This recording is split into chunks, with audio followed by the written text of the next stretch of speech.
So in the last class we already defined the relation. Relation क्या होता है, इससे मतलब मैंने जब आपको पढ़ाना स्टार्ट किया तो वहीं से मैंने relation को बता दिया था कि relation क्या होता है, तो it is nothing but set of all ordered pair. लेकिन सपोज अगर आपको दो डोमेन और कोडोमेन के बारे में दे दिया गया है, then how you will define a relation? A binary relation from A to B is a subset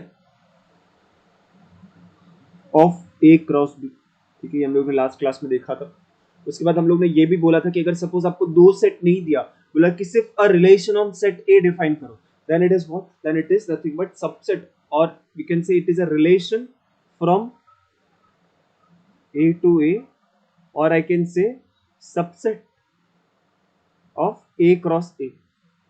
correct. तो ये दोनों चीजें हम लोग ने ऑलरेडी लास्ट क्लास में किया था. और हम लोग ने और एक चीज किया था कि हम लोग ने सेट ए डिफाइन करके R this is a relation on A, और मैंने आपको ये बता दिया था कि हाँ अब के बाद हम लोग रिलेशन जो है उसको अकॉर्डिंग टू द प्रॉपर्टी हम लोग डिफाइन करेंगे. Okay, on a set some elements which satisfy a particular property will be part of that relation, otherwise they won't be. So over here my a is related to b by this division. Okay, if my a divides b then my a is related to b. Okay, ये हम लोग ने last class में किया था. अब हम लोग थोड़ा आगे बढ़ेंगे, कुछ एग्जाम्पल करेंगे और मेन कॉन्सेप्ट जो हमें चाहिए ना उसके बारे में बात करेंगे.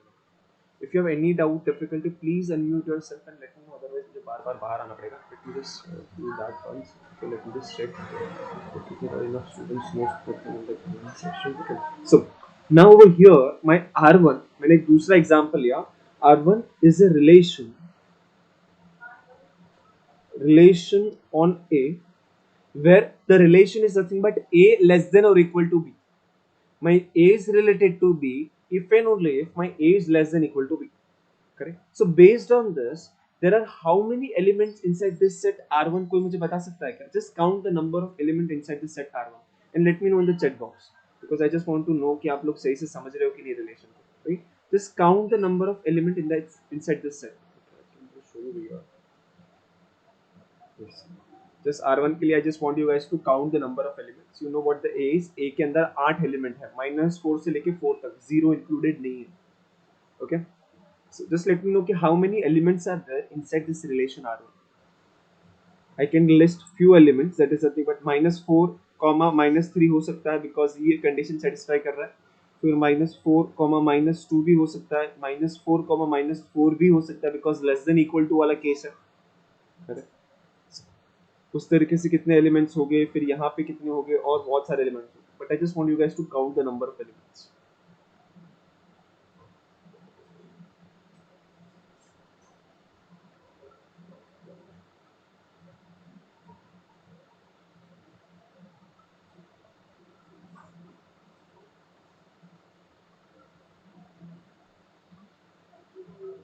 Just let me know in the chat box. जो भी आपका आंसर रहेगा just let me know in the chat box.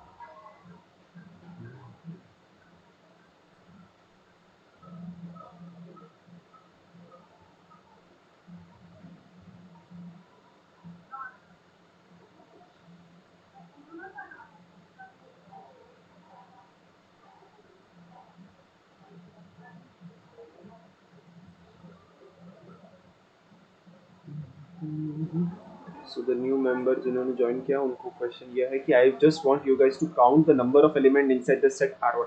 कि R1 के अंदर कितने एलिमेंट्स होंगे.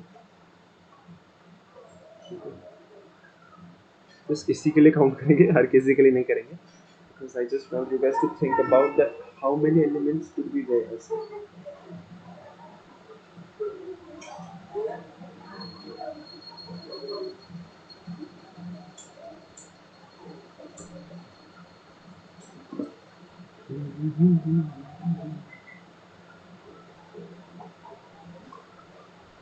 With -4 as A, how many elements are there inside B?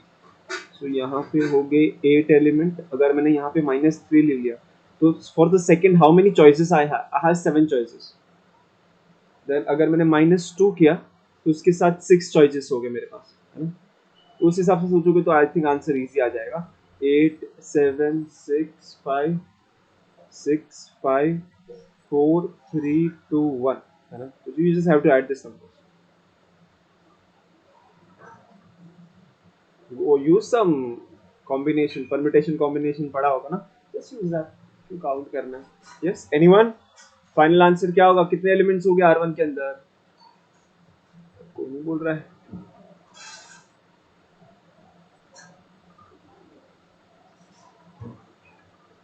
अच्छा अच्छा ठीक है ठीक है ठीक है. आई जस्ट मुझे लगा कि हो जाएगा, कोई बात. देखो अभी हम लोग जो कर रहे हैं ना, that is not actually part of what I wanted, but I just want you guys to learn about relation. तो रिलेशन क्या होता है ना, कि हम लोग एक इक्वेशन से हम लोग डिफाइन कर सकते हैं. सो आई हैव डिफाइंड इट. हम लोग पहले क्या करते थे, हम लोग उसको है ना सेट ऑफ ऑर्डर पेयर लिखते थे. तो मैं चाहता हूँ कि हमें R1 का ऑर्डर पेयर लिखना. तो मैं क्या करूंगा, ए और बी कहां से लेना है मुझे, it is a relation on A ना. तो ए और बी के लिए पॉसिबल चॉइसेस कहां से आएगा, तो ए में से आएगा. सेट ए, सेट ए के अंदर क्या क्या है, तो सेट ए के अंदर है -4 -3 -2 -1 1 2 3 एंड 4. ठीक है, तो फिर मैं सोचता हूँ कि इसके अंदर क्या क्या आ सकता है. तो वो सारे चीजें आएंगी जो इस इक्वेशन को सेटिस्फाई करेंगी. तो पहला चीज, क्या -4 -4 इस R1 का एलिमेंट हो सकता है क्या? यस और no, just let me know in the chat box. क्या -4 -4 R1 का एलिमेंट हो सकता है? यस और no? Yes it will be, right. Simple सी चीज है. कब होगा, तो जब इक्वेशन सेटिस्फाई होगा, जो भी गिवन इक्वेशन होगा. Similarly if I just right -4 -3, this is less than or equal to this, hence it is an element of R1. उसी तरीके से सपोज मैंने यहाँ पे -4 के साथ -2 लिखा, वो भी होगा. मैंने -4 के साथ -1 लिखा, वो भी होगा. -4 के साथ 1 लिखूं, -4 के साथ 2 लिखूं, -4 के साथ मैं 3 लिख दूं, -4 के साथ मैं 4 लिख दूं. ठीक है, ये सारे के सारे एलिमेंट हो गए. मैं एलिमेंट्स कहाँ से ले रहा हूँ, तो मैं सिर्फ ए में से एलिमेंट्स ले सकता हूँ. For A and B the choices are from A, correct. तो हेंस आई नो, अगर मेरा फर्स्ट एंट्री 4 है, -4 है, देन सेकेंड एंट्री के लिए कितने चॉइसेस है, तो देयर आर 8 चॉइसेस, है ना. बिकॉज मैं सारे के सारे एलिमेंट्स रख सकता हूँ on the place of B. If my a is equal to -4, then for b I have 8 choice. मैं उसमें से कुछ भी रख सकता हूँ, है ना. ये समझा क्या? मैं ये बोल रहा था कि अगर ऐसा सोचोगे ना, तो you don't need to count everything. Otherwise क्या लिस्ट करते जाओगे, लेकिन बहुत लंबा लिस्ट होगा. यस, गेटिंग द पॉइंट कि कैसे हम. Okay okay great great. So okay, अगर सपोज मैंने ए की जगह पे -3 ले लिया, तो बी के लिए मेरे पास कितने चॉइस हो गए. सो अगर मैंने बोला कि -3 -4, will it B N element of R1? -3 -4, क्या ये R1 का एलिमेंट हो सकता है? No. Yes okay right. Tarun हमको समझ गया. अश्विनी, आपने इसके लिए यस बोला था क्या? Ashwini,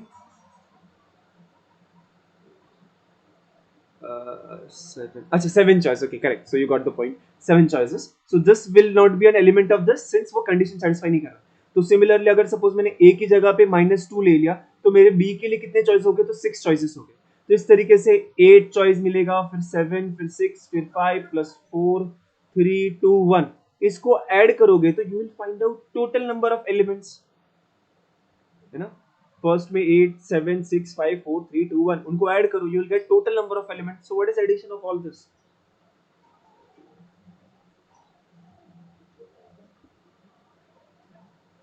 okay 36. So answer is 36. ये 9 2 जा 3 जा 4 जा, यस 9 4 जा 36. Yes, so answer is 36. Okay. So why I am doing this, because I just want to know कि अब से पहले ना हम लोग ने रिलेशनशिप को ना बहुत डायरेक्टली डिफाइन किया था कि भाई हाँ, एक सेट दे दिया वही रिलेशन होता है. लेकिन अगर कुछ ऐसा आया तो आप कंफ्यूज नहीं होने चाहिए, बस मैं इतना चाहता था. ठीक है. So this is of no use to अस.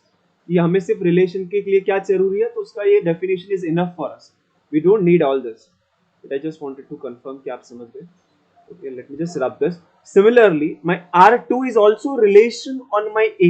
यानी कि इसके अंदर कौन कौन से एलिमेंट होंगे, there will be some elements inside it, some finitely many elements, but those elements which satisfy the condition will be there an element of R2.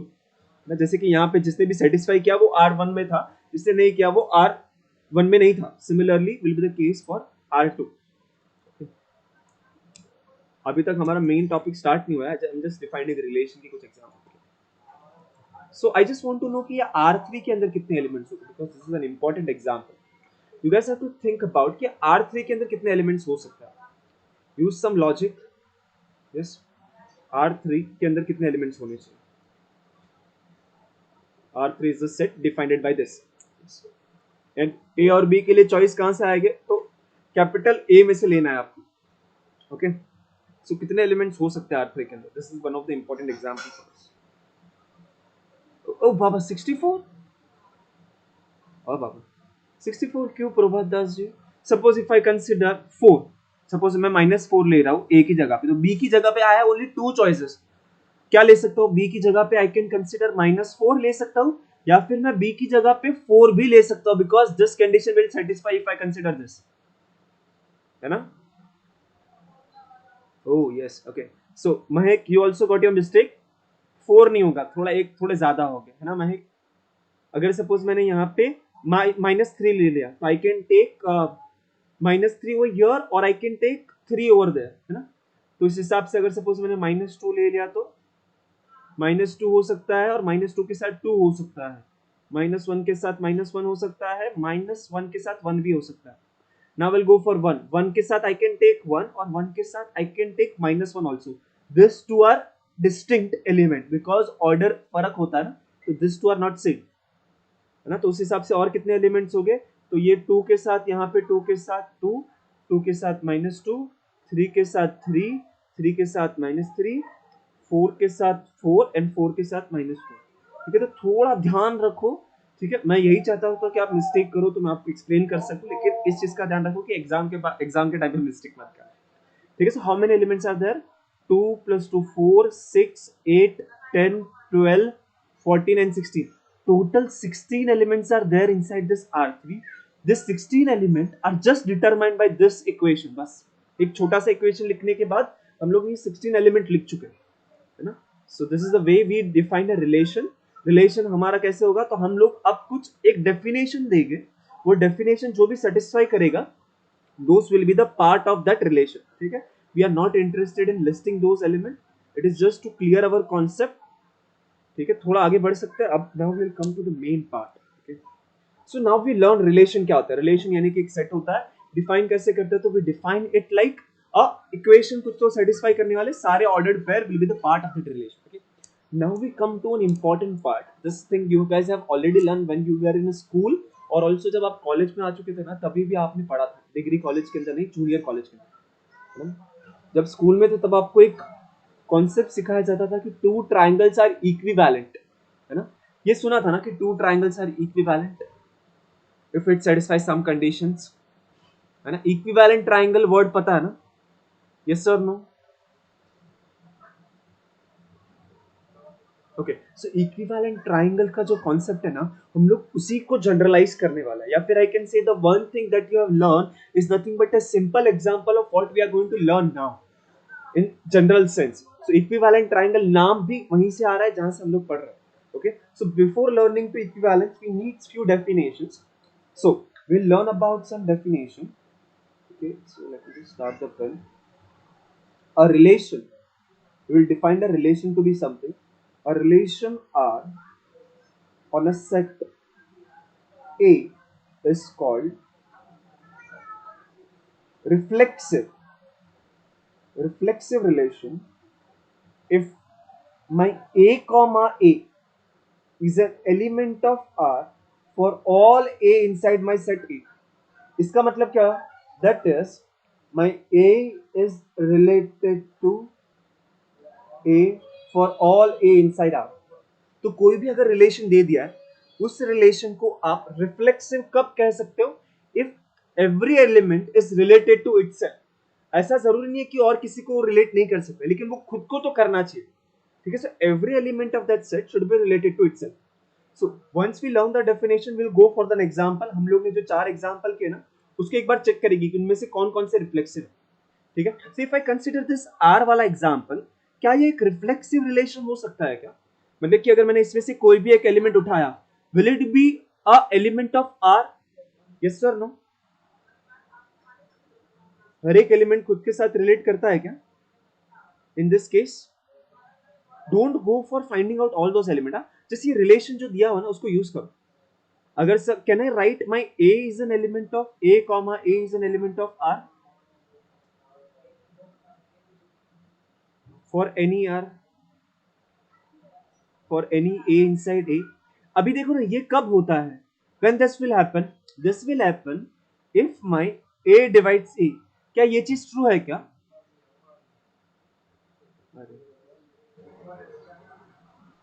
Yes it is true.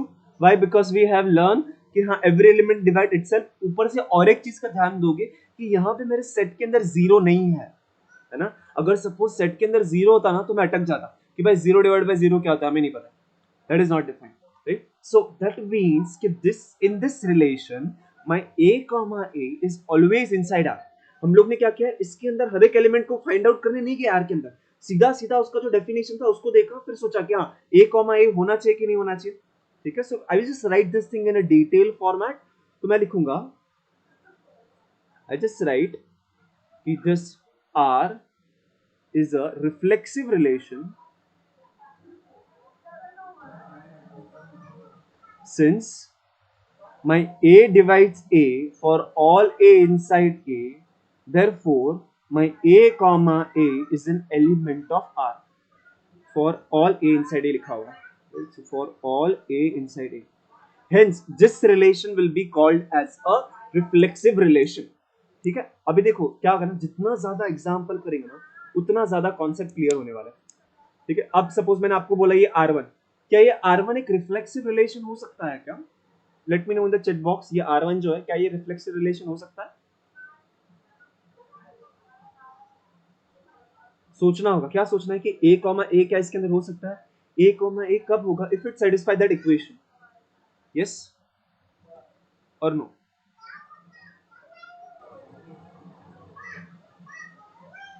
Yes और no? Reflexive का मतलब A comma A होना चाहिए. Late me just right it. I think थोड़ा confusion है अभी बहुत सारे स्टूडेंट्स के हेड में. डोंट वरी, एक बार ऐसा एग्जांपल करेंगे ना जो नहीं होता है तो आइडिया थोड़ा क्लियर हो जाएगा. सो मुझे चेक करना है कि भाई रिफ्लेक्सिव है कि नहीं. तो फिर मैं चेक करूंगा क्या मेरा A comma A is an element of R1 और नॉट.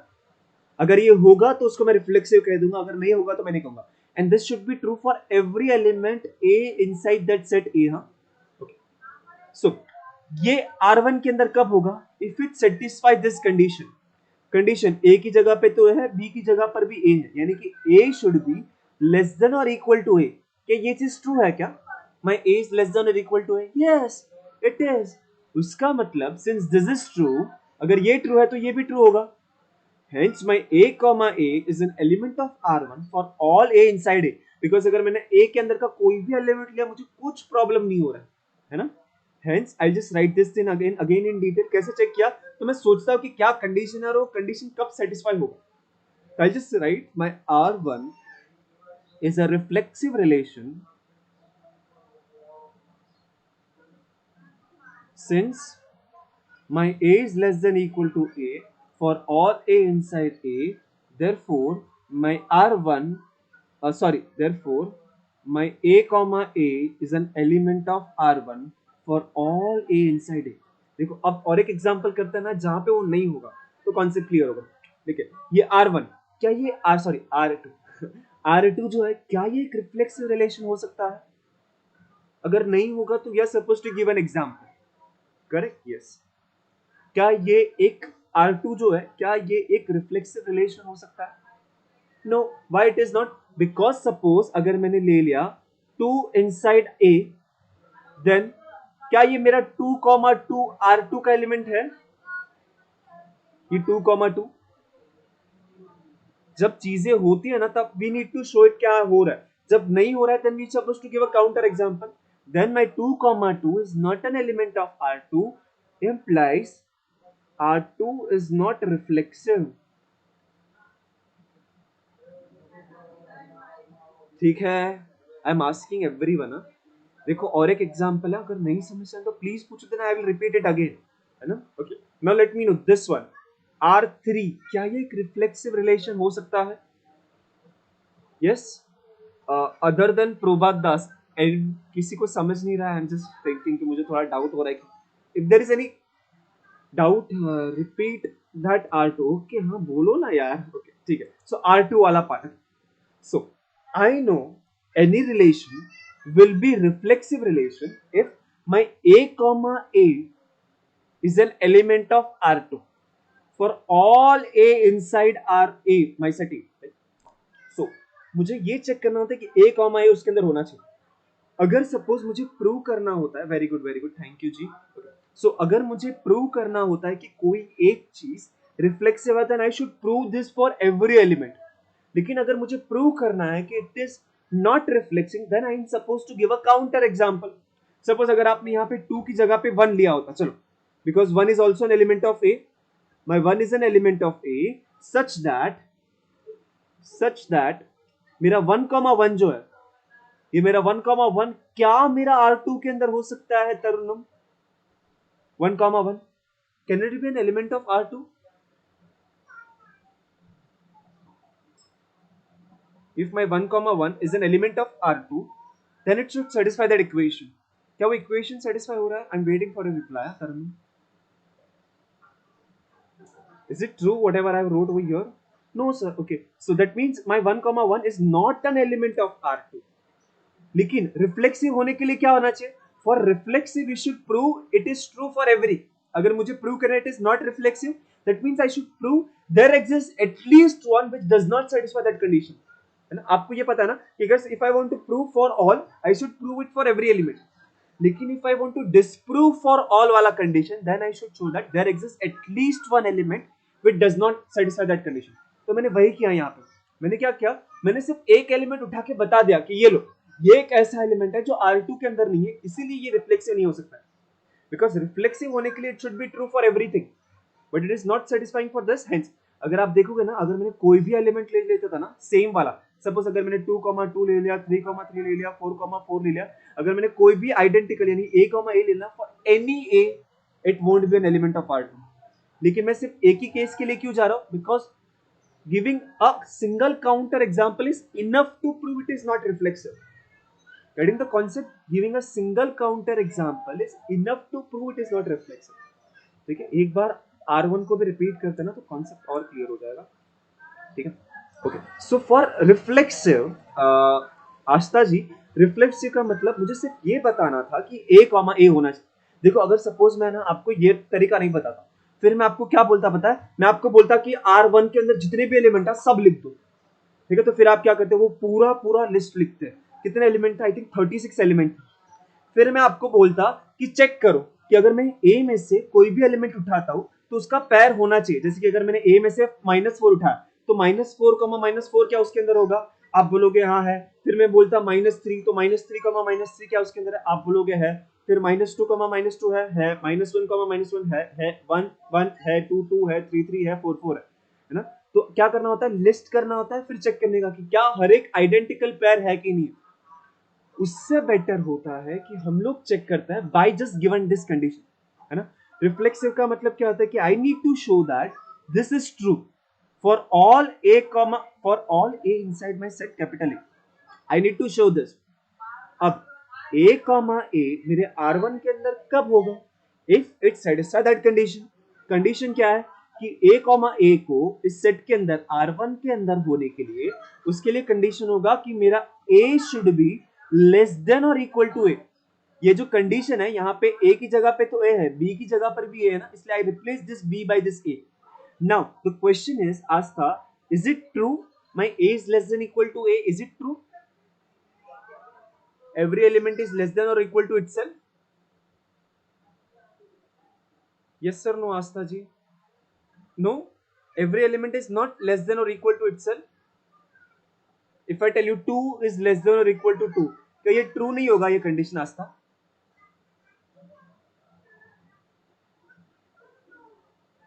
Yes. So यहाँ पे ना definitely it might be a case कि आपको थोड़ा कंफ्यूजन होगा. लेस देन और इक्वल टू में क्या होता है ना कि either of them should be true, either it should be strictly less than, और अगर इक्वल होगा तो भी चलेगा. जैसे कि I can write my 2 is less than equal to 3, it is right, nothing wrong in this. I can write 2 equal to 2, it is right, चलेगा. ठीक है. सो सिंस आई नो कि माई a is less than equal to a is true, अगर मेरा a is less than equal to a true है यानी कि ये कंडीशन सेटिस्फाई हो गया. Hence my a comma a is an element of R1 और ये चीज है ना हर किसी के लिए ट्रू होगा for any element a inside my capital A. Hence I know my a comma a is an element of R1 for every element. Hence अगर प्रूव करना है तो for every element, अगर डिस्प्रूव करना है तो सिर्फ एक counter example they. Hence I prove that my set is nothing but my relation is nothing but a reflexive relation. थोड़ा कुछ समझा क्या आज था? Because R3 करूंगा ना तो मैं आपसे ही पूछता हूँ. Let me just ask you again. Okay, Aastha, my question is R3 के अंदर क्या ये एक रिफ्लेक्सिव रिलेशन हो सकता है? ओके, आस्था, जैसे ही सुनाई देना रिफ्लेक्सिव रिलेशन तो आपको दिमाग में क्या होना चाहिए? आपको सिर्फ ये चेक करना होगा क्या मेरा a, a R3 का एलिमेंट होगा कि नहीं होगा. ये कब होगा? When this is true, it is true if my a is equal to a या फिर a is equal to minus a should be true, है ना? I am just using this condition. Yes? क्या इसमें से कोई तो एक कंडीशन ट्रू है क्या आस्था? At least one of them is true. Okay, so this is true. Yes, first one. Hence, अगर मेरा मुझे पता चला since my a comma a satisfy at least one of this condition implies me my a comma a is an element of R3 for all a inside my capital A implies me my R3 is a reflexive relation. Reflexive relation अगर मैं simple word में बोलने की कोशिश करूं तो इसका मतलब हर एक एलिमेंट खुद के साथ रिलेट करना चाहिए, यानी कि a comma a should be element of it reflexive relation. Okay, अब और एक डेफिनेशन करते हैं. क्या होगा ना, सिमिलर कॉन्सेप्ट है, पहले वाले में थोड़ा डिफिकल्टी हो सकता है लेकिन बाद में नहीं होगा, कोई बात नहीं, लेकिन डाउट पूछते रहो भले कितना भी टाइम लगे. So will come to the next definition. So second is nothing but a relation R on a set A is called symmetric if my a b comma a is an element of R whenever my a comma b is an element of R. यानी कि यहां पे मैं बोलने की कोशिश क्या कर रहा हूं, अगर मेरा a is related to b then my b should be related to a. मतलब कि अगर मेरे सेट के अंदर 1,2 अगर R के अंदर है ना देन जबरदस्ती उसके अंदर 2,1 भी उसके अंदर होना ही चाहिए. अगर ये चीज नहीं होगा देन वो जो रिलेशन होगा उसको मैं सिमेट्रिक नहीं कह सकता. And this should be true every time. अगर a, b है तो b, a को होना ही पड़ेगा उसके अंदर. ठीक है, सिमेट्रिक का मतलब कि अगर a, b है तो b, a भी होगा ही. ओके, यहाँ पे अगर मैं इक्विवेलेंस का डेफिनेशन दूंगा ना, इक्विवेलेंस ट्राइंगल का, तो आपने सीखा होगा कि any triangle is equivalent to itself, है ना. तो ये हो गया रिफ्लेक्सिव का कंडीशन, है ना. रिफ्लेक्सिव में क्या होता है कि everything should be equivalent to itself, triangle is always equivalent to itself. और इक्विवेलेंट ट्राइंगल में ये भी सीखा होगा ना आपने कि suppose if my ABC is equivalent to triangle PQR then my triangle PQR is equivalent to triangle ABC, है ना. तो उसका मतलब if my A is related to B then my B is related to A, that condition is satisfied, है ना. I think ये तरीके से समझाना थोड़ा इजी हो जाएगा बिकॉज ये आपने ऑलरेडी पढ़ा है, right. So let me just try to see symmetric का डेफिनेशन एक बार याद रख लो, then will just check the example. जैसे एग्जांपल करेंगे ना कॉन्सेप्ट धीरे धीरे और क्लियर होने चाहिए. Okay, so the first question is क्या मेरा R1 एक सिमेट्रिक रिलेशन हो सकता है. एक्सट्रीमली सॉरी, वो थोड़ा ऊपर नीचे हो रहा है, एक साथ प्रेस करने पे ना थोड़ा जल्दी भाग जाता है. 1 2 3 4 5 6 7 8 9 10 11. आजा ऊपर आजा ऊपर आजा ऊपर आजा ऊपर आजा. Oh, I think now the definition has came. Yes. So R1 जो है क्या ये एक सिमेट्रिक रिलेशन हो सकता है? Yes. पहले वाला है. Okay. So R1 जो है क्या ये एक सिमेट्रिक रिलेशन होगा? क्या सोचना होगा कि if my A is related to B, then B should be related to A. यानी कि मैं कब बोलता हूं कि A is related to B? Then my A divides B. क्या मेरा B, A is also an element of R then? ऐसा मुझे एक पैर ढूंढ के दो. यस, प्रभात जी को यस लग रहा है. What about others? बाकी लोगों को क्या लग रहा है कि सिमेट्रिक के अंदर अगर सपोज दिस इज ट्रू, क्या ये भी ट्रू होगा? ओके, आस्था जी को भी यस लग रहा है. What about others? Okay, yes. Okay, great. Okay, so concept clear नहीं हुआ है, that means okay. Let me just give you an example. So can I write my 1 comma 2 is an element of R? Yes or no? क्या मेरा 1 comma 2 is an element of R?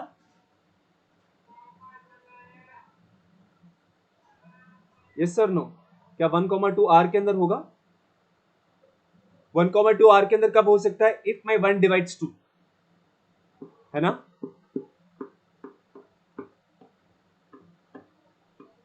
Just let me know. क्या ये मैंने सही लिखा है? 1 comma 2 is an element of R? Chat box में लिखो प्लीज. यस, तो मैंने ये तो सही लिखा, राइट? बट क्या मेरा 2,1 आर का एलिमेंट हो सकता है क्या? आस्था जी, 1,2 आर के अंदर क्यों होगा? सिंस माई 1 डिवाइड्स 2, है ना? कंडीशन क्या होता है कि my 1 should divides 2, then 1,2 is an element of R. Yes, it is dividing ना.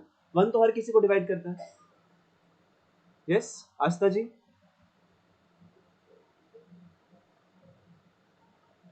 ओके, सो माई 1,2 वाला तो सही था, लेकिन क्या यहाँ पे जो मैंने लिखा क्या ये सही है क्या?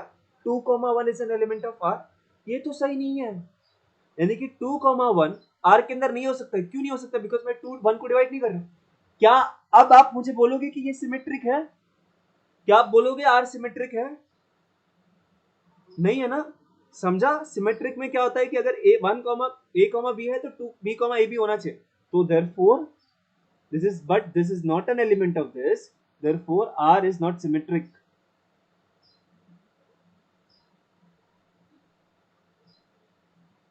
ओके, तो धीरे धीरे कॉन्सेप्ट तो क्लियर हो जाएगा. और एक कुछ एग्जांपल करेंगे, सेम एग्जांपल को रिपीट करवाते हैं. ओके ओके, R1 देखते हैं. ओके, थोड़ा ऊपर ये यार, ये मैं इसके कंटाल गया हूँ. ये मेरा कर्सर काम नहीं कर रहा ना, इसलिए I just have to do like this, और ये थोड़ा डिफिकल्ट है actually. I am just playing with it. शांति हो जाए, आराम से आ जाओ यार. ठीक है ठीक है ठीक है. धीरे धीरे धीरे धीरे धीरे धीरे. ओके, सो R1 इज, हाँ आपको एटलीस्ट ये दिखना हो. Thanks. So this is the case. Yes, so ये देखो R1 को देखो, क्या ये सिमेट्रिक होगा? थोड़ा सोच के बताओ, क्या ये सिमेट्रिक होगा? थोड़ा एग्जाम के बाद में सोचो, थोड़ा डेफिनेशन. हाँ, सिमेट्रिक मतलब कि a b है तो b a भी होना चाहिए. ऐसे सोच के बताओ मुझे. यस, क्या ये सिमेट्रिक होगा? यस और नो में आंसर चाहिए मुझे चैट बॉक्स के अंदर पहले तो. Will it B symmetric? कुछ यस, सालू जी रुक जाओ, बाकी कोई आंसर मत दो. सालू जी जस्ट थिंक अबाउट इट. कोई एक ऐसा एलिमेंट लो जिसका रेसिप्रोकल भी उसके, मतलब उल्टा करने के बाद भी उसके अंदर हो. सपोज अगर मैं आपको देता हूँ 1,2 1,2 अगर देता हूँ, क्या ये R1 के अंदर होगा शालू जी?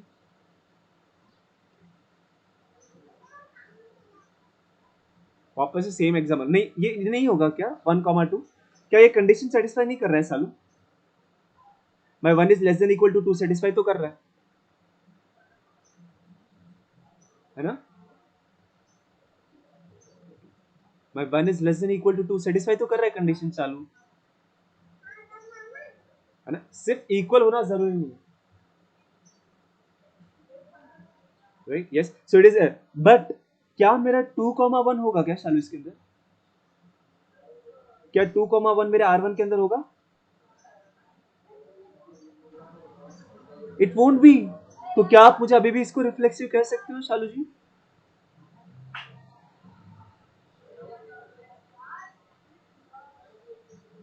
नो, समझा ना? तो देखो, थोड़ा time low. Just don't give answer directly, ठीक है? थोड़ा टाइम लो, थोड़ा सोचो, बिकॉज ये कॉन्सेप्ट है ना, इजी है बट स्टार्टिंग में डिफिकल्ट लगता है. यू कैन सी कि क्या ये तो बच्चे जैसी चीजें है ना, कि हाँ ये सिर्फ चेक करने वाली चीजें है ना? You just have to check it, लेकिन थोड़ा घाई में चेक मत करो बस. तो therefore R1 is not reflexive. So symmetric relation. ठीक है, थोड़ा टाइम लो and then let me know. ठीक है, थोड़ा टाइम लो बस. आने को ले जाओ. सॉरी हाँ, एक्चुअली ये आ गया ऊपर. Okay, so now R2. Yes, R2 क्या ये सिमेट्रिक होगा? थोड़ा सोच के बताओ, टेक योर टाइम, बिकॉज आप स्टार्ट में हो ना, तो थोड़ा घाई मत करो. नो, ओके, प्रभात दास जी को लग रहा है no. What about others? No और यस. क्या लग रहा है? क्या ये सिमेट्रिक हो सकता है क्या? थोड़ा सोचो, है ना Prabhat, you can be sure about it if you just think of one of the example. कुछ एक एग्जाम्पल सोचो ना जिससे आप पक्का हो जाओगे कि आंसर इज नो या फिर answer is yes. Just think of an example, कुछ एक एग्जाम्पल बनाओ, पूरा श्योर हो जाओ। यस, 4,1, 4,1 जो है वो R2 के अंदर है, बट क्या 1,4 R2 के अंदर है? 1,4 अगर होगा तो मेरा 1 should be greater than 4, right? So this is not, hence R2 is not symmetric. ठीक है, तो इस तरीके से सिंपल सा है। थोड़ा एग्जाम्पल के बारे में सोचोगे ना, जब चीजें नहीं है तब वो एग्जाम्पल से हो जाएगा। ठीक है, अब R3 क्या लगता है, क्या ये सिमेट्रिक होना चाहिए? क्या लगता है? इसको तो मैं अच्छे से प्रूव करता हूँ। क्या ये सिमेट्रिक होना चाहिए R3? थोड़ा time low, I will write R3 at the bottom of this page because वो एक important example है मेरे लिए, मेरे लिए in the sense हम सबके लिए। yes,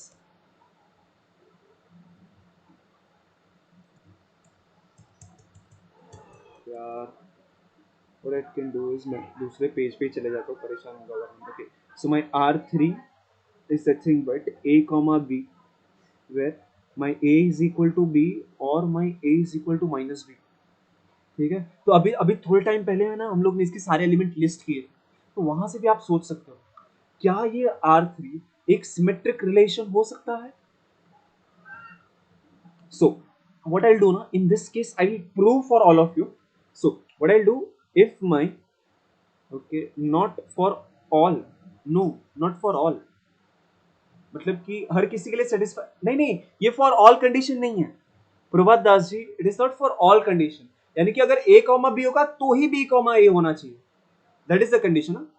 अगर A कॉमा B होगा then only we think about B comma A, otherwise नहीं सोचते। ओके, सो यहाँ पे suppose if I tell you my A comma B is an element of R3, then अगर A comma B is an element of R3, then what could be the possible cases? Then case 1 क्या होगा? Then my case 1 will be my A is equal to B and case 2 will be my A is equal to minus B, है ना? ये दो cases हो सकते हैं if my A comma B is N, अगर मेरा A is equal to B है then my B can be equal to A and this implies me my B comma A is an element of R3। क्या ये सही लग रहा है? देखो, जब नहीं होता है ना तब हम लोग काउंटर एग्जांपल पे जाते हैं, जब होता है then we suppose to prove it. Correct, simple सी चीज है, अगर नहीं हो रहा है तो हमें कुछ एक एग्जांपल देना है, लेकिन हो रहा है तो we are suppose to prove it. Yes, तो क्या ये केस 1 सबको क्लियर हो रहा है क्या? मैंने क्या लिखा केस 1 के लिए? Yes, similarly we will go for case 3 also.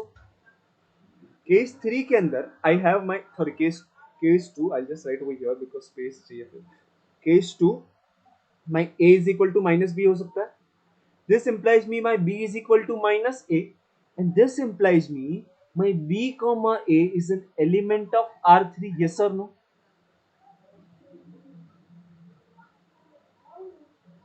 है ना, चलेगा ना? मेरा b comma a is an element of R3 यहां से, बिकॉज कंडीशन सेटिस्फाई हो रहा है ना, b comma a R3 के अंदर होने के लिए either of the condition should be true and that is satisfying। hence in either of the cases अगर मेरा a comma b R3 के अंदर है देन मेरा b comma a भी R3 के अंदर मुझे मिल रहा है, therefore my R3 is a reflexive relation, sorry reflexive के पीछे ही पड़ गया हूं मैं तो, symmetric is a symmetric relation. एक बार इसको पढ़ो, अगर डाउट रहेगा ना तो मुझे अब भी बोलो कि सर रिपीट करो, है ना, बिकॉज आगे चले जाओगे तो फिर वापस आओगे तो और टाइम लगेगा। ओके, क्या ये क्लियर हुआ? मैंने क्या किया, मैंने a कॉमा b से स्टार्ट किया, केसेस बनाए और दोनों केसेस के अंदर मुझे जो आंसर चाहिए था वही मिला कि b comma a is an element of R3। Hence अगर a कॉमा b है then irrespective of choice of a and b मुझे b कॉमा a उसके अंदर ही मिल रहा है, राइट? Is it fine? क्या ये R3 को सिमेट्रिक बोलना सही है कि नहीं है? Just read it once. Sir please can you explain example of case 2? Okay, example of case 2, okay, मतलब कि केस 2 को डिस्कस करते हैं। केस 2 को वापस से करते हैं। ओके, केस 2 के अंदर मैंने क्या किया, तो my a, b can be element of R3 if my a is equal to minus b, तो वो मेरा सेकेंड केस है. If my a is equal to minus b, then I can multiply minus 1 on both the side and I can write my b is same as minus of a. Correct. So b is same as minus of a, यानी कि यहाँ पे you can see b is same as minus of a, यानी कि मैंने सिर्फ इन दोनों को इंटरचेंज किया है ना. a की जगह पे b लिखा, b की जगह पे a लिखा. Then I am supposed to do same over here. b की जगह पे a and a की जगह पे b, right? So I am just doing that only. If my b is equal to minus a, then one of this condition has been satisfied, है ना. b is same as minus a, यानी कि इसमें से एक condition satisfy हो गया. Hence मैं यहाँ पे भी इंटरचेंज किया तो यहाँ पर भी इंटरचेंज कर दूंगा. It is b comma a will be an element of R3 since it is satisfying this condition. Since my b is equal to minus a is satisfied. देखो यहाँ पे होने के लिए my b comma a को R3 में होने के लिए दो कंडीशन में से कोई तो एक सेटिस्फाई होना चाहिए था. एक होता है कि b should be equal to a, दूसरा होता है कि my b should be equal to minus a. इन दोनों में से एक कंडीशन सेटिस्फाई होना चाहिए था, जो एक हो रहा है. Hence I can conclude my b comma a is an element of R3. है ना. ठीक है प्रभात दास जी, और यू वांटेड सम एग्जांपल्स या फिर यही एक्सप्लेनेशन आपको चाहिए था? Okay yes okay great. So this is about R3. One more is left, late me just do that. और एक टाइप ऑफ रिलेशन रह गया है, उसको करते हैं, then I just make a conclusion. Okay. एक था रिफ्लेक्सिव जहां पे a is related to a, दूसरा है सिमेट्रिक जहां पे a अगर b से रिलेट करता है तो my b should be related to a, उल्टा ट्रू होना चाहिए. तीसरा होता है ट्रांजिटिविटी. ये तो बहुत सिंपल सा है. I just use some other colour. Okay. So a relation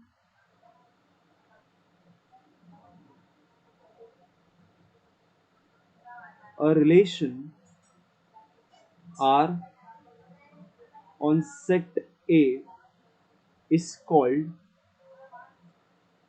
transitive relation if my A comma C is an element of R, if A comma B and B comma C is an element of R. इसका मतलब क्या? Transitivity का मतलब क्या है कि if my A is related to B and my B is related to C, then my A should be related to C. है ना. सिंपल सा चीज है. अगर मैं उसको इस तरीके से लिखूंगा तो और सिंपल से समझ में आता है ना. अगर A B को रिलेट करता है, B C को करता है, then A should be related to C. बस इतना ही उन लोग कहना चाहता है. ठीक है. तो ट्रांजिटिविटी का मतलब A equal to B, B equal to C, then A must be equal to C. तो हम लोग चेक करेंगे कि ये जो चार एग्जांपल हम लोग ने किए ना, उसमें से कौन कौन से ट्रांजिटिव है. Okay. I'll need one more extra class. देखते हैं, कोई बात नहीं. क्या ये R के बारे में सोचना, क्या ये R ट्रांजिटिव है? R जो मैंने लिया, क्या ये ट्रांजिटिव रिलेशन हो सकता है क्या? ये अगर if my A divides B, my B divides C, then can I conclude my A divides C? Yes, होता है ना. ये आपने सीखा भी होगा डिविजिबिलिटी जब कर रहे थे. If my A divides B, B divides C, then my A divides C. हाँ कि ना? What about others? If I say my A divides B, my B divides C, then my A also should divide C. Transitivity का मतलब कि first third को जाना चाहिए. If my first is related to second, second is related to third, then my first should be related to third one. Implies me my this R is transitive. Simple सा transitive. Transitive. Okay. Second वाला भी देख लेते हैं. R1 जो था. Okay. Okay. R1 क्या लगता है? क्या R1 जो है, क्या ये एक ट्रांजिटिव रिलेशन हो सकता है A less than equal to B? Sorry. Yes, A less than equal to B. अगर suppose A less than equal to B है, क्या ये ट्रांजिटिव रिलेशन हो सकता है? अगर A less than equal to B transitive relation कब होगा? If I have A is related to B मतलब ये, my B is related to C मतलब ये, then can I conclude my A is less than equal to C? Yes. प्रभात जी को लग रहा है yes. What about others? Is it true if my A is less than equal to B, B is less than equal to C, then A is less than equal to C? Is it true? Yes, it is true. Implies me my R1 is transitive. You can see कि ये वाला सबसे simple है, directly दिख जाता है, transitive relation. Okay. Similarly R2, क्या लगता है R2 एक ट्रांजिटिव रिलेशन हो सकता है?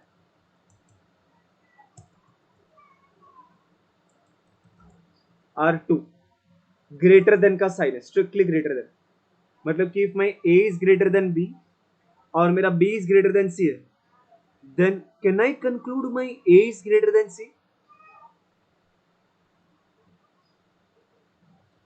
Yes, implies me my R2 is also transitive.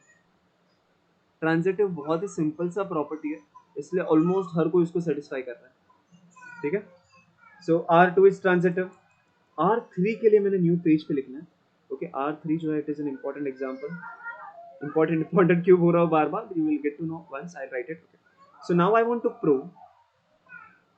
Okay. Now I want to prove my R3 जो है ये एक ट्रांजिटिव रिलेशन है. Okay.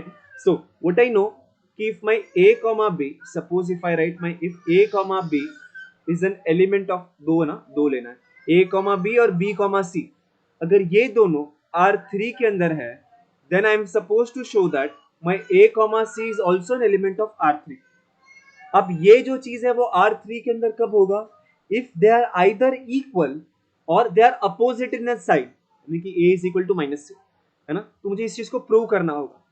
So what I will do, I'll just make cases. How I can create a cases? जैसे कि अगर if I know my a comma b is an element of R3, then there are two possibilities. Either my a can be equal to b or my a can be equal to minus b.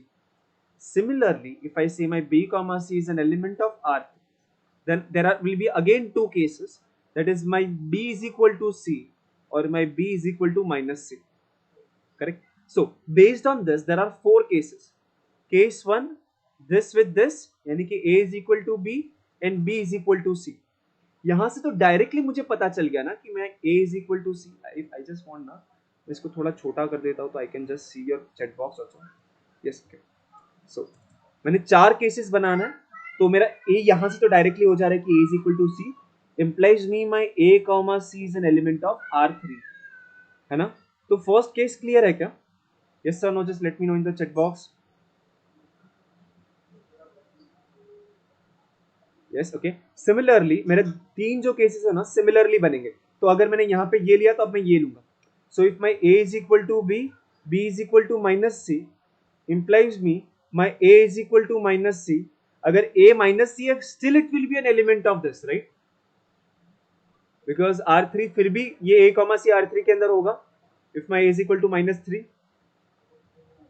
case 3 मैं यहाँ से start करूंगा. My a is equal to minus b and b is equal to c. यहाँ से भी I will get my a is equal to minus c. Hence, my a comma c again an element of R3. Case 4 similarly, कि a is equal to minus b and b is equal to minus c. And hence, I will get my a is equal to c, implies me my a comma b is an element of R3. यानी कि चारों possible cases के अंदर I am able to conclude that कि अगर मेरा A B को relate करता है, बी सी को रिलेट करता है, then my A comma C is an element of R3 in any case. Implies me, because हर एक केस में ट्रू है ना, इसलिए my R3 is a transitive relation. Okay. तो ये ट्रांजिटिव रिलेशन बन गया है. ठीक है. Is it fine?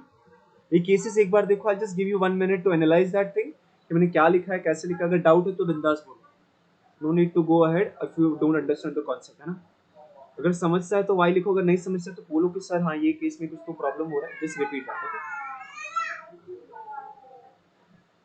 I will take 5 more minutes, ज्यादा नहीं. Okay. Okay. Thank you Khamish Fatima ji.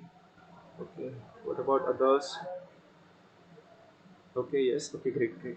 Thank you, Shalu ji. Okay. So now we can move forward. तो हमने क्या सीखा? तो तीन टाइप्स की रिलेशन सीखे. क्या था? एक था सिमेट्रिक, जहां पे सॉरी रिफ्लेक्सिव से स्टार्ट किया, तो वहीं से करेंगे. रिफ्लेक्सिव का मतलब the thing is related to itself, यानी कि a comma a should be true for all, हाँ, that should be true for all. सिर्फ पहले वाले में हम लोग ने for all पढ़ा है, बाकी दो के अंदर कुछ नहीं है conditions. उसके अंदर क्या होता है, तो उसके अंदर if a comma b is there, then only my b comma a should be there. Third के अंदर हम लोग क्या पढ़ा, if my a comma b and b comma c is inside the relation, then my a comma c should be inside that relation. ठीक है. Now I'll just make a conclusion part. Okay, I'll just make a conclusion part over here only. Okay, यहाँ पे एक final conclusion. A relation a relation R on a set, a relation R on a set A is called equivalent relation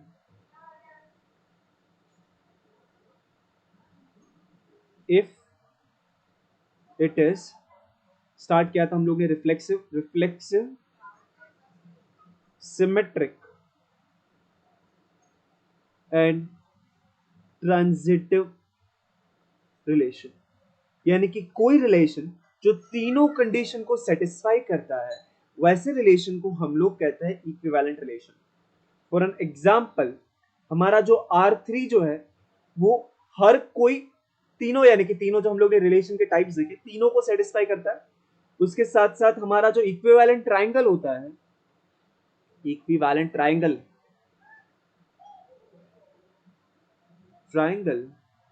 is also an example of an equivalent relation, because वो भी ये तीनों condition को satisfy करता है. और इसके बाद है ना, हम लोग और भी 3-4 एग्जांपल और है जो मुझे कवर करना है, तो that will be part of an extra class that we are going to conduct on Saturday. ठीक है, so I request everyone to attend that.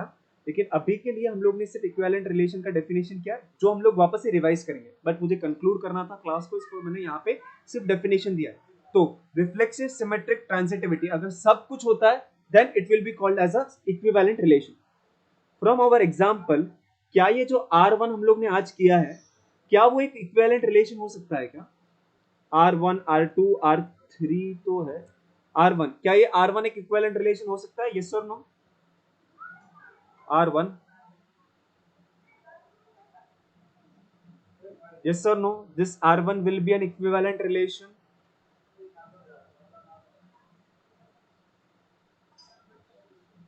Check करो, नहीं होगा. क्यों? बिकॉज ये सिमेट्रिक नहीं है ना. अगर नहीं होना है तो कोई तो एक कंडीशन सेटिस्फाई नहीं होना चाहिए. अगर मैं R2 के बारे में बात करूं, क्या ये R2 हम लोग ने आज जो पढ़ा, क्या वो एक इक्विवेलेंट रिलेशन हो सकता है?